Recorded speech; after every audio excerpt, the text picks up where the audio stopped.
한국은 아직도 개발도상국일까요? 아니면 겨우 중진국일까요? 세계는 이미 한국은 선진국이라 말합니다. 하지만 그 사실을 부정하고 질투하는 나라들도 있죠. 특히 일본과 중국, 아직도 한국을 얕잡아 보며 민주주의도 불안정한 중진국이라 비아냥댑니다. 그런데 얼마 전 중국 베이징에서 열린 한국제 토론회에서 한국 대표가 꺼낸 한마디에 전 세계가 충격에 빠졌습니다. 도대체 무슨 일이 있었던 걸까요? 오늘 이 영상을 통해 우리가 왜 진짜 선진국인지 낱낱이 밝혀드립니다. 베이징 대학교 세미나실. 어느 봄날 오후 베이징 특유의 황사로 하늘이 뿌옇게 흐린 날이었습니다. 세미나실 창밖으로는 누런 먼지가 날리고 있었고 실내 분위기 역시 묘하게 긴장감이 돌았어요. 동아시아 정세와 국가 위상 변화라는 주제의 국제 학술 세미나였지만 그 이면에는 복잡한 계산이 숨어 있었습니다. 사실 이 세미나는 일본 측이 중국에 먼저 제안한 것이었어요. 최근 한국의 급부상에 위기감을 느낀 일본이 동아시아 협력 강화라는 명분 하에 중국과 함께 한국의 국제적 위상을 견제하려는 의도였죠. 중국 역시 한국의 성장이 자국의 동아시아 영향력의 변수가 될 수 있다고 판단해 이를 받아들였어요. 100여 명의 각국 전문가들과 대학원생들이 모였습니다. 중국 측은 당연히 가장 좋은 자리를 차지했고 일본 대표단은 자신만만한 표정이었어요. 미국과 유럽에서 온 연구원들은 관찰자 모두였고 그리고 한 구석에는 한국 대표 정우현 박사가 조용히 앉아 있었습니다. 46세의 정우현 박사는 서울대학교를 졸업하고 존스홉킨스 국제관계대학원에서 박사학위를 받은 후 미국에서 15년간 동아시아 연구를 해온 인물이었어요. 각국의 발전 과정과 국제적 위상 변화에 대한 객관적 데이터에 누구보다 익숙했죠. 와세다 대학교 타카하시 켄타로 명예교수가 첫 발표자로 나섰습니다. 68세의 이 노학자는 일본 정치학계의 거물로 수십 편의 논문과 20여 권의 저서를 낸 권위자였어요. 여러분, 오늘은 동아시아의 현실을 객관적으로 분석해야 할 때입니다. 타카하시의 목소리는 차분하지만 확신에 차 있었어요. 특히 한국이라는 나라의 실제 위상에 대해서 말이죠. 그는 안경을 고쳤으며 신중하게 말을 이어갔어요. 솔직히 말해서 한국은 여전히 일본의 기술적 토대 위에서 발전하고 있습니다. 기술도 시스템도 대부분 일본 모델을 기반으로 하고 있어요. 독창적 혁신보다는 빠른 추격자 역할에 머물러 있다고 봅니다. 타카하시가 더욱 직설적으로 공격했어요. 한국의 정치를 보십시오. 대통령들이 임기를 마치면 불행한 결말을 맞습니다. 이런 정치적 불안정성을 가진 나라를 성숙한 민주주의라고 할 수 있을까요? 이는 명백히 중진국의 특징이죠. 그의 목소리에 확신이 실렸어요. 경제적으로도 마찬가지입니다. 한국은 소위 중진국 함정에서 벗어나지 못할 겁니다. 일본이 개발한 기술을 빠르게 모방하는 데는 능숙하지만 진정한 혁신은 여전히 일본이 앞서고 있어요. 한국은 그저 절름발이 선진국일 뿐입니다. 타카하시가 더욱 악랄하게 공격을 이어갔어요. 솔직히 말해서 한국은 영원히 일본의 그림자에서 벗어날 수 없는 나라입니다. 기술도 문화도 정치 시스템도 모든 것이 일본을 따라 하거나 베낀 것들 뿐이에요. 그런 나라가 어떻게 독창성을 말할 수 있겠습니까? 청중들 사이로 오호하는 탄성이 흘렀어요. 너무 직설적이고 모독적인 공격에 모두 놀란 거죠. 하지만 타카하시는 거기서 멈추지 않았어요. 일본 측 참석자들이 만족스러운 표정으로 고개를 끄덕였어요. 이어서 중국 외교 아카데미의 장웨이준 교수가 마이크를 잡았습니다. 그는 중국 정부의 대외 정책 자문역을 맡고 있는 실력자였어요. 타카하시 교수님의 분석에 상당 부분 동감합니다. 장웨이준이 침착하게 말했어요. 다만 규모의 관점에서 보면 한국의 한계는 더욱 명확해집니다. 그가 자료를 펼치며 설명했어요. 중국의 GDP는 한국의 8배, 인구는 28배, 영토는 100배입니다. 이런 절대적 규모 차이는 국제적 영향력에서 극복하기 어려운 한계를 만들죠. 장웨이준의 말이 더욱 신랄해졌어요. 한국은 중국과 미국이라는 두 강대국 사이에서 줄타기하는 중국 국가의 운명을 벗어날 수 없을 겁니다. K-팝이니 K-드라마니 하는 것들은 일시적인 문화상품일 뿐 진정한 소프트 파워와는 거리가 있어요. 장웨이준이 더욱 모독적으로 공격했어요. 더 솔직히 말씀드리면 한국은 여전히 속국 근성에서 벗어나지 못한 나라예요. 역사적으로도 중국의 속국이었고 일제강점기에는 일본의 식민지였고 지금은 미국의 속국이죠. 자주적인 나라가 된 적이 단 한 번도 없어요. 중국 측 참석자들이 비웃음을 터뜨렸어요.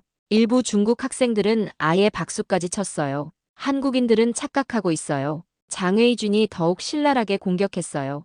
K-팝이니 K-드라마니 하는 것들로 자신들이 문화 강국이 된 줄 아는데 그런 건 그냥 일시적인 상업적 유행일 뿐입니다. 진짜 문화라고는 할 수 없어요. 5천년 중화 문명과 비교할 수 있다고 생각하는 건가요? 장웨이준이 마지막 독서를 퍼부었어요. 결론적으로 한국은 영원히 이류 국가의 운명을 벗어날 수 없을 겁니다. 중국과 일본, 미국 사이에서 눈치나 보며 살아가는 것이 한국의 현실이자 한계죠. 요약하자면 한국은 동아시아에서 중요한 역할을 하는 중국 국가이지만 진정한 강국이 되기에는 구조적 한계가 있다고 봅니다. 장웨이준이 마무리했어요. 세미나실이 무거운 침묵에 휩싸였어요. 너무 심한 모독과 폄하에 다른 나라 참석자들도 불편한 기색을 보였어요. 하지만 일본과 중국 측은 마치 한국을 완전히 무너뜨린 것처럼 만족해하고 있었어요. 그런데 이 모든 공격적인 평가를 들으면서도 정우현 박사는 조용히 앉아 있었어요. 분노하지도 당황하지도 않았어요.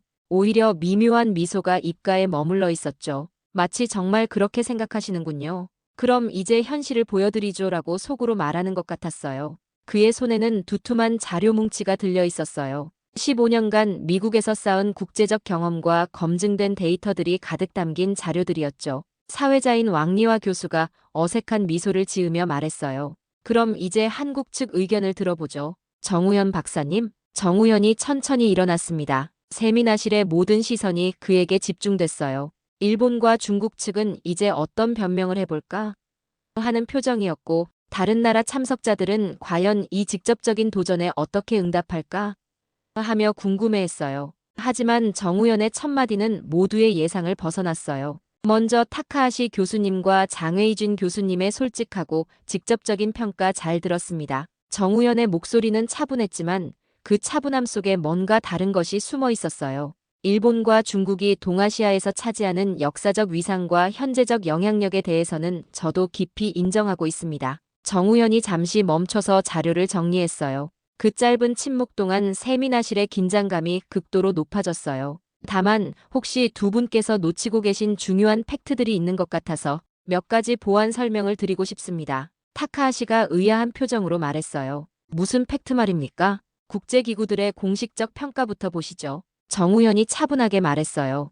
혹시 2021년 7월 2일이 무슨 날인지 아세요? 장웨이준이 대수롭지 않게 말했어요. 무슨 특별한 날인가요? 이날 유엔 무역개발회의에서 역사적인 발표가 있었거든요. 정우현의 목소리에 확신이 실렸어요. 한국을 개발도상국 그룹에서 선진국 그룹으로 분류 변경한다는 공식 결정이었습니다. 세미나실이 순간 조용해졌어요. 이건 반박할 수 없는 공식적인 유엔 산하기구 발표였거든요. 유엔 무역개발회의 54년 역사상 개발도상국에서 선진국으로 지위가 바뀐 나라는 한국이 유일합니다. 유일하다는 게 무슨 뜻인지 아시죠? 전례가 없다는 뜻입니다. 타카하시의 얼굴이 굽기 시작했어요. 하지만 그건 정치적 고려라고요? 정우현이 처음으로 목소리에 약간의 힘을 실었어요. 그럼 이것도 정치적 고려인가요? 정우현이 새로운 자료를 꺼냈어요. 2025년 미국 경제 전문지 포브스가 발표한 세계에서 가장 영향력 있는 국가 순위입니다.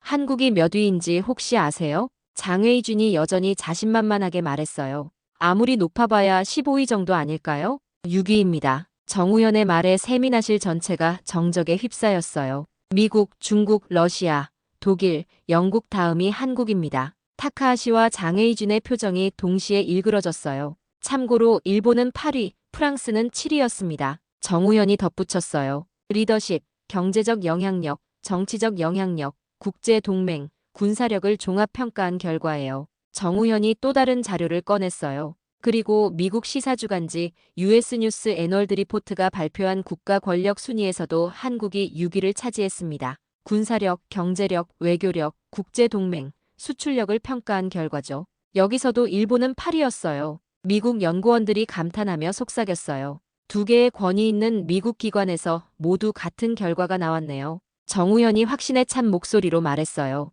서로 다른 기관, 다른 평가 기준인데도 일관성 있게 같은 순위입니다. 이것이 바로 객관적 현실이에요. 유럽 참석자들도 놀라는 표정이었어요. 한국이 전통적인 강국들인 일본과 프랑스를 모두 제쳤다니. 이건 정말 예상 밖이었거든요. 그런데 더 중요한 건 이겁니다. 정우현이 말을 이어갔어요.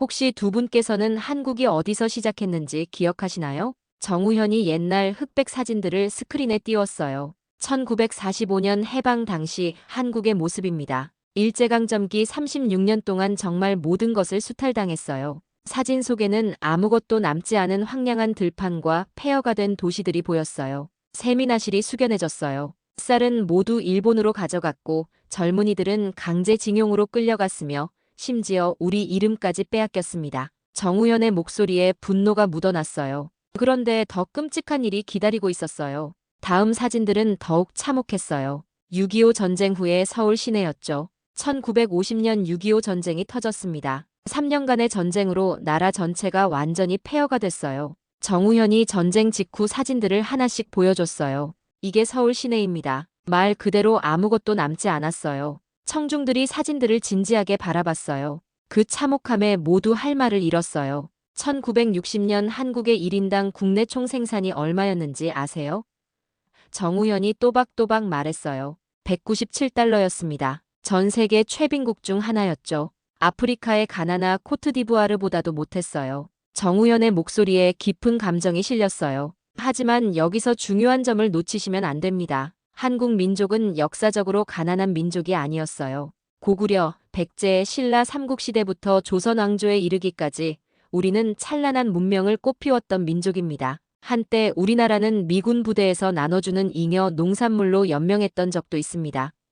정우현이 계속했어요. 노란 옥수수로 만든 빵, 비린내 나는 분유, 그것마저도 귀했어요. 하지만 중요한 건 우리 민족은 그 절망적인 상황에서도 포기하지 않았다는 겁니다. 우리에게는 위기를 극복하는 특별한 DNA가 있어요. 한국은 국가적 위기 상황마다 국민이 하나로 단합해서 더욱 강하게 성장해온 민족입니다. 일제강점기도 6.25 전쟁도 그 모든 시련을 겪으면서도 결코 굴복하지 않고 오히려 더 강해졌어요. 그리고 우리는 자만하지 않습니다. 정우현의 목소리에 겸손함이 묻어났어요. 위기는 언제든 올 수 있다는 걸 알고 있고 그때마다 더욱 성장하는 것이 우리 민족의 특성입니다. 1997년 외환위기 때를 보세요. 온 국민이 자발적으로 금모으기 운동에 참여했습니다. 결혼 반지까지 내놓으면서 나라를 구하려고 했어요. 이런 자발적 국민운동이 일본이나 중국에서 가능할까요? 일본은 버블 붕괴 후 30년 동안 침체에서 벗어나지 못하고 있고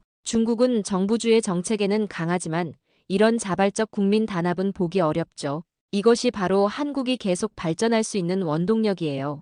위기를 성장의 기회로 만드는 국민적 DNA 말입니다. 더 놀라운 건 한국의 인적 자원입니다. 세계 최고 수준의 교육열과 군 복무를 통해 단련된 300만 예비 전력이 있어요. 해병대, 특수부대, 해군, 공군, 통신병, 정보병, 작전병 출신들이 사회 곳곳에서 각 분야 전문가로 활동하고 있고 지금 당장 서울, 부산, 대전, 대구 같은 대도시 번화가에서도 탱크, 장갑차, 각종 기계화 전력은 물론이고 군함까지도 운용할 수 있는 숙련된 예비역 인력을 쉽게 찾을 수 있어요. 통신, 작전 계획, 정보 수집, 지휘 통제, 함포 사격, 레이더 운용 등 다양한 전문성을 가진 인력들이 일반 시민들 사이에 자연스럽게 섞여 있습니다. 일본이나 중국은 민간인 중에서 군함을 당장 운용할 만한 사람들을 쉽게 찾을 수 있을까요? 한국은 강남역이나 서면, 동성로 같은 번화가를 걸어가면서도 그런 전문 인력들을 만날 수 있어요. 지금 당장이라도 참여가 가능한 해군 전문 인력들이 평범한 직장인, 사업가, 전문직으로 활동하고 있습니다. 심지어 특수 임무가 가능한 고급 전문 인력도 수만 명 규모로 확보되어 있어요. 이런 나라가 전 세계에 몇 개나 있을까요? 정우현이 계속 설명했어요. 이렇게 한국 남성들이 군 경험을 통해 얻은 위기 대응 능력과 리더십은 세계 곳곳에서 발휘되고 있습니다. 특히 해외 유학생들을 보면 이 차이가 확연히 드러나죠. 한국 남자 유학생들은 다른 나라 유학생들에 비해 조직력, 위기 상황에서의 판단력, 리더십이 월등히 뛰어나다는 평가를 받고 있어요. 바로 이런 저력이 1992년 LA 폭동 때 드러났죠. 해병대 예비역들과 베트남 참전 용사들이 자발적으로 자경단을 조직했는데 통신 담당자, 작전 계획 담당자, 정보 수집 담당자까지 완벽한 체계를 갖춘 군사 조직이나 마찬가지였죠. 폭도들은 그냥 평범한 동양인 상점주들이라고 생각했겠지만 그들은 다양한 군사 전문성을 가진 실전 경험자들이었어요. 무선 통신으로 실시간 정보를 공유하고 체계적인 방어 작전을 수행하는 모습은 워낙 전문적이고 살벌해서 지금까지도 미국과 미군들 사이에서 회자되고 있습니다. 그 모습을 본 전 세계가 놀랐죠. 저 민족은 절대 굴복하지 않는구나 하고 말이에요. 그리고 우리의 국군을 보세요. 세계 6위 군사 강국입니다. 6.25 전쟁의 폐허에서 일어나 이제는 전 세계가 인정하는 강군이 됐어요. 세민하실 분위기가 완전히 바뀌었어요. 처음에는 냉소적이었던 청중들도 이제는 진지하게 듣고 있었어요. 그런데 지금은 어떻습니까? 정우현의 목소리에 자부심이 묻어났어요. 2024년 현재 1인당 국내 총생산 3만 5천 달러입니다. 64년 만에 약 180배 성장이에요. 미국 연구원이 놀라며 중얼거렸어요. 180배라. 정말 믿기 어려운 수치네요. 하지만 더 놀라운 건 이겁니다. 한국 경제의 질적 수준을 보여주는 지표입니다. 정우현이 차분하게 설명했어요. 경제협력개발기구 구매력 평가 기준으로 한국이 일본을 추월했습니다. 국제통화기금 공식 통계예요. 타카하시가 당황한 표정으로 말했어요. 그건 불가능합니다. 확인해보세요. 정우현이 차분하게 자료를 보여줬어요. 더 중요한 건 생산성입니다. 한국은 일본 인구의 40%로 일본 GDP의 60%를 달성하고 있어요. 효율성에서 압도적이죠. 장웨이준이 불편한 표정으로 말했어요. 하지만 중국은 총량에서 교수님, 선진국의 기준이 무엇인지 다시 생각해 보시죠. 정우현이 차분하게 반문했어요. 중국의 1인당 GDP는 1만 2천 달러로 한국의 3분의 1 수준입니다. 경제 총량이 크다고 해서 선진국은 아니죠. 장웨이준이 재반박을 시도했어요. 하지만 중국은 제조업에서 세계 1위이고 전자상거래, 핀테크에서도 맞습니다. 중국의 제조업 규모는 세계 1위죠. 정우현이 인정했어요. 하지만 그 제조업이 무엇을 만들고 있는지 보시죠. 대부분이 외국 기업의 OEM 생산입니다. 애플 아이폰을 조립하고 나이키 신발을 만들고 브랜드와 핵심 기술은 모두 외국 것이에요. 정우현이 더욱 구체적으로 반박했어요. 반면 한국은 어떤가요? 삼성 갤럭시, LG, 현대자동차 모두 한국이 브랜드를 소유하고 핵심 기술을 보유한 글로벌 기업들입니다. 중국에는 진정한 글로벌 브랜드가 몇 개나 있을까요? 핀테크 말씀하셨는데 중국의 알리페이나 위챗페이는 중국 내수 시장에만 한정되어 있어요. 반면 한국의 디지털 기술은 전 세계로 수출되고 있습니다. 정우현이 자료를 펼치며 계속했어요. 더 중요한 건 질적 지표들입니다. 세계은행이 정한 고소득국 기준인 1만 3,845달러를 이제 막 넘었을 뿐이고 도시와 농촌 간 소득 격차는 3배 이상 차이가 납니다. 그리고 선진국의 또 다른 기준들을 보시죠. 투명성과 거버넌스 지표에서 한국은 이미 서구 선진국 수준에 도달했습니다. 반면 중국은 언론 자유, 사법부 독립성, 정부 투명성 등 모든 면에서 아직 개발도상국 수준에 머물러 있어요. 1인당 소득만 높다고 선진국이 되는 게 아니죠. 장웨이준의 표정이 어두워졌어요. 이건 모두 국제기구의 공식 통계였거든요. 그런데 정말 충격적인 이야기는 이제부터입니다. 정우현이 자신있게 말했어요. 타카하시 교수님께서 한국은 베끼기만 한다고 하셨는데 정말 그럴까요? 정우현이 스마트폰을 꺼내 들었어요. 여러분이 지금 사용하는 스마트폰, 그 안에 들어있는 메모리 칩을 누가 만들었을까요? 청중들이 자신의 스마트폰을 내려다봤어요. 아이폰이든 갤럭시든 중국 샤오미든 구글 픽셀이든 상관없습니다. 그 핵심 부품인 메모리는 한국산입니다. 삼성전자와 SK하이닉스가 전 세계 메모리 반도체의 70%를 점유하고 있어요.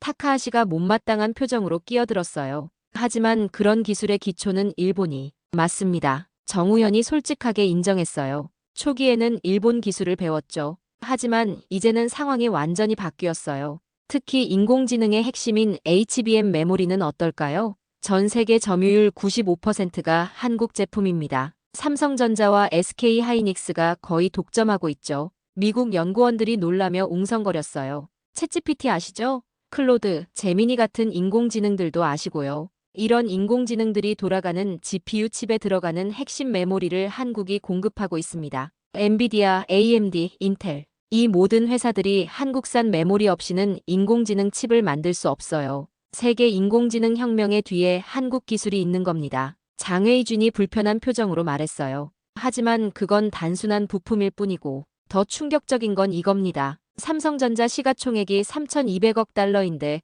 소니가 얼마인지 아세요? 1,100억 달러입니다.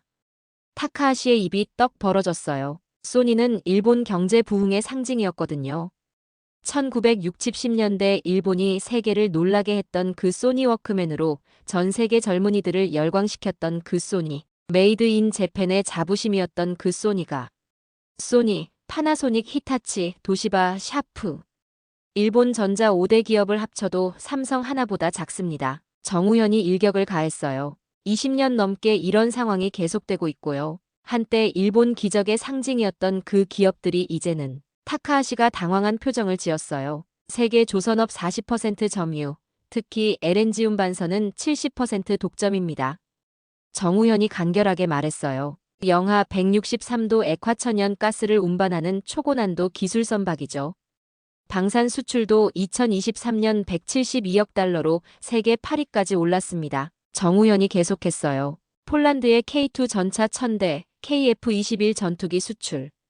유럽이 한국 무기를 사려고 줄 서고 있어요. 정우현이 마지막 일격을 가했어요. 일본은 평화헌법으로 방산 수출 제한이 있죠. 타카하시의 입이 벌어졌어요. 이제 문화 이야기를 해볼까요? 장 교수님께서 K-팝, K-드라마는 일시적 유행이라고 하셨는데 장혜이준이 여전히 고집을 부렸어요. 그런 상업적 오락물이 진짜 문화라고 할 수 있나요? 구체적인 사례를 들어보죠. 정우현이 자신있게 말했어요. BTS가 빌보드 1위를 차지했고 넷플릭스에서 오징어 게임이 전 세계 1위를 기록했습니다. 장혜이준이 못마땅한 표정으로 말했어요. 하지만 그건 단지 한 그룹이라고요?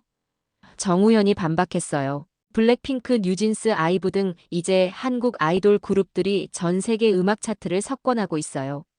그런데 교수님, 여기서 중요한 건 이것들이 단순한 오락이 아니라는 점입니다. 한국은 세계 최초로 문화 콘텐츠를 체계적인 산업으로 발전시킨 나라예요. 정부의 문화산업 정책, 민간의 창의성, 첨단 기술이 결합된 선진국형 소프트 파워 모델이죠. 그 결과가 어떻게 나타났는지 보시죠. 정우현이 새로운 자료를 펼쳤어요. 미국 대학에서 한국어 수강생이 얼마나 늘어났는지 아세요? 장혜이준이 대수롭지 않게 말했어요. 아무리 늘어도 몇천 명 정도겠죠. 2013년부터 2016년까지 3년간 530배 증가했습니다. 정우현의 말에 세민하실 전체가 술렁거렸어요. 타카하시가 깜짝 놀라며 말했어요.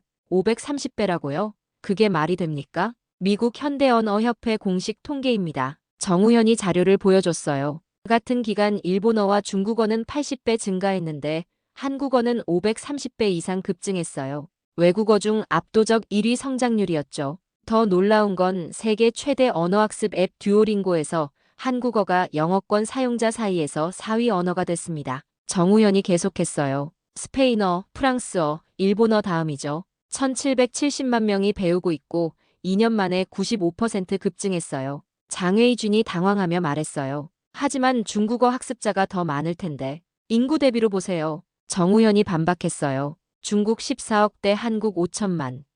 그런데 베트남은 한국어를 제일 외국어로 지정했고 태국에서는 한국어가 일본어를 앞질렀어요. 타카하시의 얼굴이 새하얗게 변했어요. 일본의 경제적 영향력이 강한 태국에서 이런 일이 일어나다니요. 한국어 능력 시험 응시자도 1997년 2692명에서 2023년 40만 명으로 150배 증가했습니다. 정우현이 강조했어요.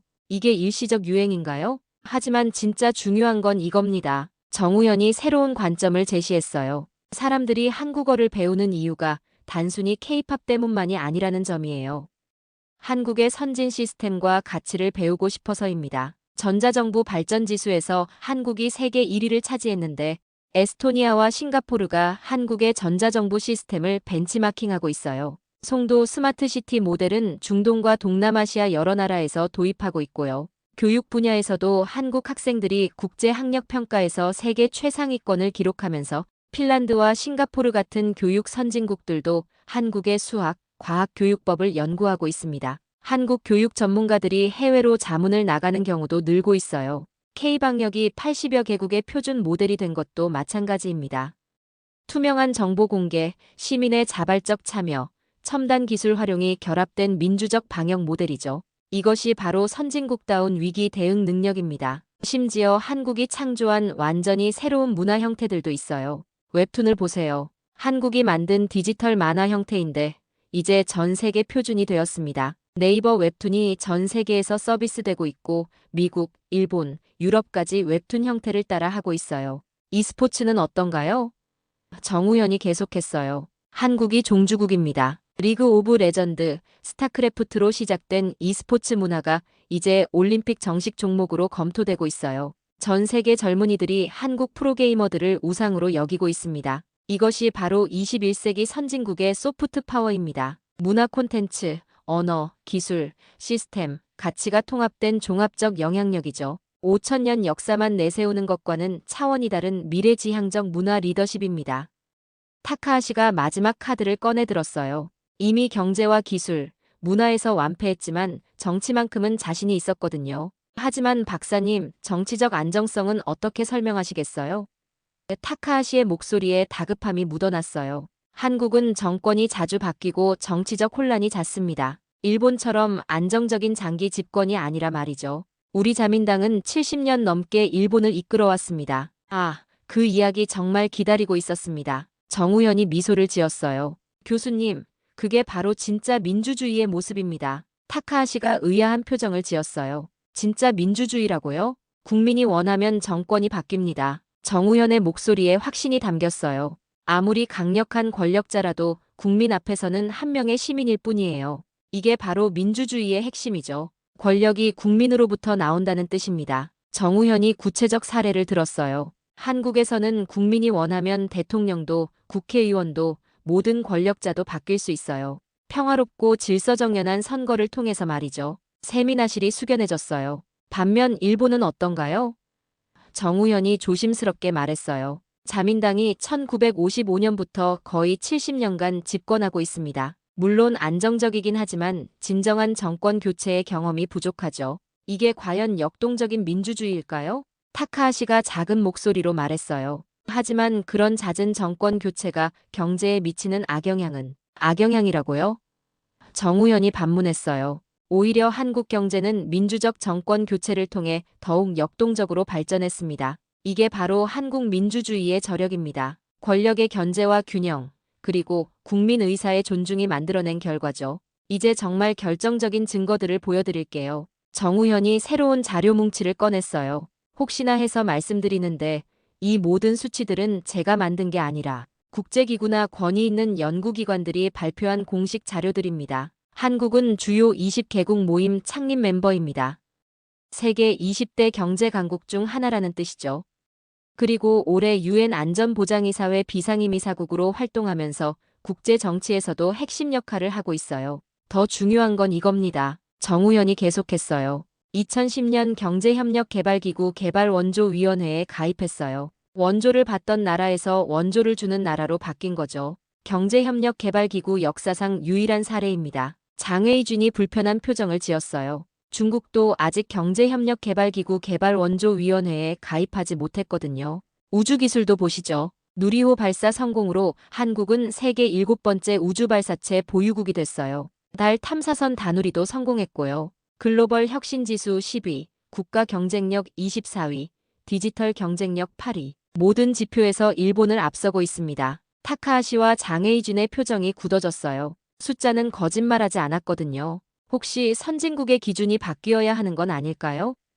정우현이 마지막 일격을 가했어요. 한국이 이미 모든 선진국 기준을 넘어서 버렸으니까요. 유엔 무역개발회의 공식 선진국 인정, 경제협력개발기구 개발원조위원회 가입, 주요 20개국 모임 멤버십, 유엔 안전보장이사회 진출.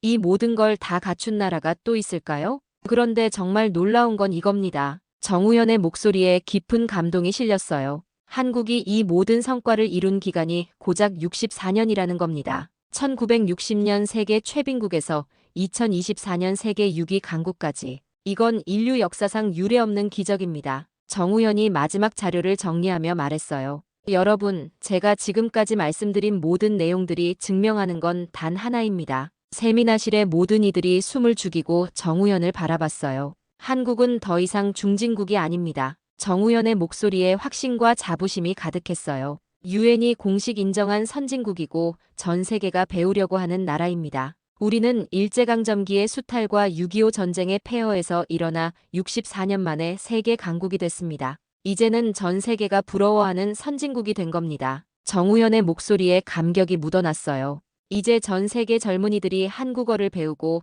한국 문화를 따라하고 한국 기술을 부러워합니다. BTS를 보기 위해 한국까지 날아오고 한국 드라마를 보며 울고 웃어요. 전 세계가 한국어 학습 열풍입니다. 세미나실 전체가 정적에 휩싸였어요. 압도적인 팩트와 논리 앞에서 아무도 반박할 수 없었거든요. 그때 타카하시가 떨리는 목소리로 말했어요. 저는 완전히 잘못 생각하고 있었네요. 모든 이들의 시선이 타카하시에게 집중됐어요. 한국을 이렇게 과소평가한 제가 부끄럽습니다. 타카하시의 목소리가 떨렸어요. 68세의 일본 석학이 46세의 한국 박사 앞에서 자신의 인식 부족을 인정하는 순간이었어요. 한국이 이렇게 놀라운 발전을 이뤘는지 몰랐습니다. 타카하시가 진심으로 말했어요. 제가 편견을 가지고 있었네요. 장혜이준도 신중한 표정으로 말했어요. 저도 마찬가지입니다. 한국의 성취를 제대로 인정하지 못했네요. 규모만 생각했지 질적 발전을 간과했습니다. 정우현이 겸손하게 마무리했어요.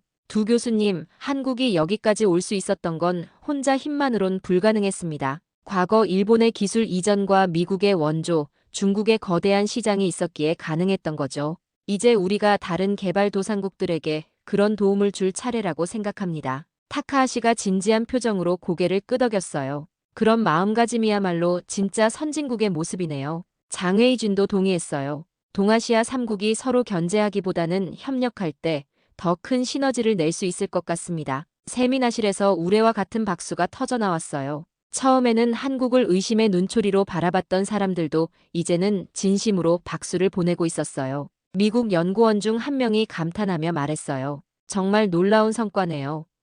이런 발전이 가능하다니. 유럽 학자들도 고개를 끄덕였어요. 한국 모델을 우리도 연구해봐야겠어요. 정우현이 마지막으로 말했어요. 64년 전 폐허에서 일어선 나라. 그 누구도 무시할 수 없는 강국이 된 나라. 이것이 바로 세계가 인정한 대한민국의 진짜 모습입니다. 베이징 하늘 아래 한국의 진짜 실력이 세상에 당당하게 증명된 역사적인 하루였습니다. 세미나가 끝난 후 타카하시는 정우현에게 다가와 말했어요. 박사님, 제가 일본으로 돌아가서 한국에 대해 더 공부해 보겠습니다. 이제야 알겠어요. 한국이 진짜 아시아의 새로운 리더구나. 정우현이 겸손한 미소를 지으며 답했어요. 이제 우리가 다른 나라들과 함께 더 나은 미래를 만들어가야 할 때라고 생각합니다. 장혜이준도 다가와 말했어요. 중국도 한국에게 배울 점이 정말 많네요. 특히 소프트 파워 부분에서는. 정우현이 두 사람에게 정중하게 말했어요. 각국의 장점을 결합하면 더 큰 시너지를 낼 수 있을 거예요. 동아시아가 함께 성장하는 모델을 만들어가면 좋겠습니다. 황사가 거친 베이징 하늘 아래 새로운 동아시아 협력의 가능성이 논의되는 의미 있는 하루였습니다. 이게 바로 우리가 사는 대한민국입니다. 못 살던 나라, 천만에요. 국난 속에서도 결코 무너지지 않은 민족, 세계가 두려워하는 DNA를 가진 국민. 일본이 고개 숙이고 중국이 말문을 닫은 이유. 우리는 지금 그 자리에 세계가 주목하는 대한민국에 살고 있습니다. 혹시 여러분도 이 순간이 자랑스럽다면 지금 댓글로 외쳐주세요.